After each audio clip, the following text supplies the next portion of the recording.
¿Cuántas veces te he dicho que no toques eso? ¡Ya lo vas a dañar! ¿Esto es autoridad o autoritarismo? Todos hemos escuchado frases como a mí me criaron con correa y salí bien, o los niños de ahora hacen lo que quieren, pero ¿realmente esto es ejercer autoridad? Hoy les queremos explicar qué significa la autoridad parental desde la perspectiva de María Cristina Tenorio y por qué es un tema tan importante para comprender el desarrollo infantil. La autoridad familiar no solo consiste en corregir o imponer reglas. Según Tenorio, la autoridad familiar cambia con la historia, la cultura y también en cómo comprendemos la infancia. Hoy en día comprendemos que la autoridad no solo significa corregir o castigar. Además, este tema no solamente interesa a las familias, ya que como futuras profesionales en primera infancia necesitamos comprender cómo las formas de ejercer la autoridad influyen en la construcción de la identidad, la convivencia y el desarrollo emocional en los niños. ¿Qué es la autoridad parental? María Cristina explica que la autoridad tiene dos dimensiones fundamentales, el poder y el afecto. El poder permite orientar, establecer normas y poner límites. El afecto aporta confianza, comprensión y cercanía.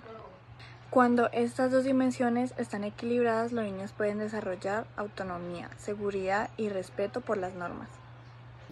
El problema aparece cuando una de estas dimensiones desaparece. Por ejemplo, si la relación tiene mucha autoridad, incluso violenta, pero si existe mucha afectividad pero no hay límites, se puede convertir en una permisividad, lo que puede confundir al niño en cómo tiene límites en sus relaciones. Por esto, la autoridad no significa controlar al niño, sino que significa acompañarlo, orientarlo y ayudarlo a construir criterios para poder convivir con los demás. ¿La autoridad siempre ha sido igual? Algo que nos llamó mucho la atención en clase es que muchas veces pensamos que la autoridad siempre ha sido igual, pero todas estas discusiones nos demostraron que no. La manera de criar depende del momento histórico y también de la cultura. Por ejemplo, en las sociedades tradicionales se esperaba que el niño obedeciera, ya que el derecho del grupo sobresalía por el derecho del individuo. Y en las sociedades actuales se espera que los niños tomen sus propias decisiones y sean más autónomos. Esto no significa que se hayan perdido los límites, sino que la autoridad se ejerce de una forma diferente. Eso nos hizo pensar que muchas veces nosotros mismos juzgamos la forma de criar de otras familias sin antes comprender su contexto cultural, de dónde vienen. O sea, la autoridad también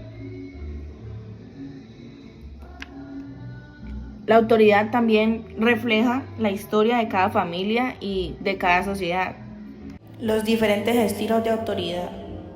Tenorio describe varios modelos de autoridad. El primero es el tradicional, donde los padres toman las decisiones porque consideran que tienen una mayor experiencia. En este modelo predomina la obediencia y muchas veces el castigo tiene una intención correctiva. Otro modelo es el autocrático, donde el niño normalmente es humillado y sometido por el adulto, donde el adulto se cree que es la ley. En contraste, encontramos la autoridad democrática. O sea, en ella podemos encontrar cómo los padres continúan siendo la figura de la autoridad, pero lo que hacen es dar razones de las normas, escuchar a los niños y promover que ellos aprendan a asumir ellos mismos las consecuencias de sus actos. El objetivo de esto es formar personas conscientes, autónomas y responsables. Entonces surge una pregunta muy interesante. ¿Ser estrictos significa ser buenos padres? Yo diría que no necesariamente. En una familia pueden existir muchas normas que nazcan desde el miedo o la humillación, pero es probable que el niño obedecerá más fácilmente si el adulto está presente. Exactamente, Sofi. Y Tenorio nos explica que cuando la autoridad se basa únicamente en el temor, las normas realmente no llegan a interiorizarse. En cambio, cuando existe afecto y coherencia, el niño comprende y también se vuelve una persona que respeta las normas y termina haciéndolas cumplir y haciéndolas parte de su comportamiento. Relación con la identidad. Durante el semestre hablamos mucho sobre la construcción de la identidad. Y esa identidad empieza a construirse dentro de la familia. Allí es donde los niños empiezan a resolver conflictos, a trabajar sus emociones y ser más comunicativos. Por esto, la autoridad no solamente organiza la convivencia en las casas, sino que también influye en la manera en cómo el niño se va a relacionar con la escuela, con sus amigos, con sus compañeros y en general, pues con la sociedad. ¿Qué pasa cuando no existen límites? Muchas veces creemos que querer mucho a un niño significa siempre decirle que sí. Pero Tenorio muestra que el afecto sin límites también puede traer dificultades. Si el niño nunca entiende las consecuencias de lo que hace, le costará mucho convivir con personas dentro de las reglas sociales. Por esto, la autoridad democrática no elimina los límites, sino que lo que cambia es la forma de enseñarlos, ya que pues se dialoga, se explica, se es coherente con la edad y con las necesidades del niño. En clase también tuvimos algunas discusiones en cuanto al castigo. Y aprendimos algo muy importante: no todo castigo es igual. Tenorio dice que cuando el adulto busca humillar o menospreciar al niño, eso es maltrato, pero cuando es con intención de formar, ya es diferente. Esa diferencia es fundamental porque muchas veces todavía se justifica la violencia diciendo que es por el bien de los niños, cuando en realidad se puede estar afectándolo profundamente en su desarrollo. ¿Por qué algunas familias ejercen una autoridad violenta? No podemos analizar la autoridad solamente desde la conducta individual. Tenorio plantea que muchas personas repiten formas de crianza que aprendieron durante su infancia. Las investigaciones muestran que padres que maltratan a sus hijos también fueron personas que fueron criadas en modelos de violencia con ausencia de figuras protectoras. Es decir, que este modelo también se repite. Sin embargo, esto no significa que estamos justificando la violencia. O sea, lo importante aquí es comprender la autoridad saludable necesitada de adultos capaces de poner límites con afecto, coherencia y estabilidad. Imaginemos que un niño de 5 años rompe un florero jugando. Desde una autoridad autocrática probablemente hubiera recibido un golpe.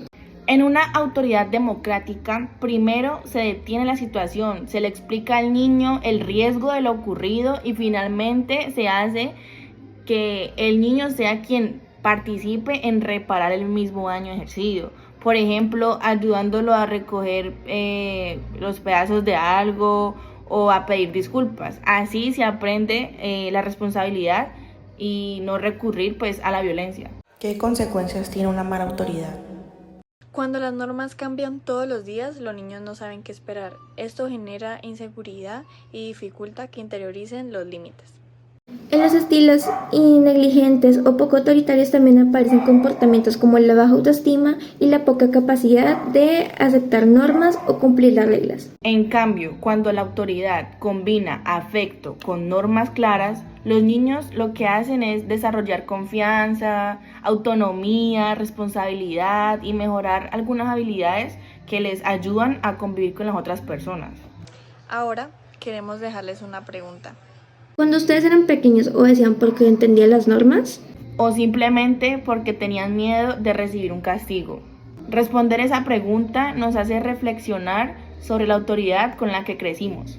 Como futuras profesionales en primera infancia, creemos que nuestro papel no consiste en decirles a las familias cómo criar, sino en acompañarlos para que encuentren una forma de llevar su autoridad de una forma respetuosa, coherente y protectora.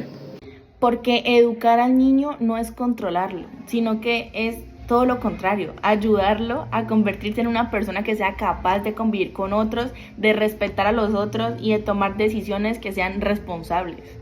Como futuras profesionales en primera infancia entendimos que la autoridad no se mide por quien manda más.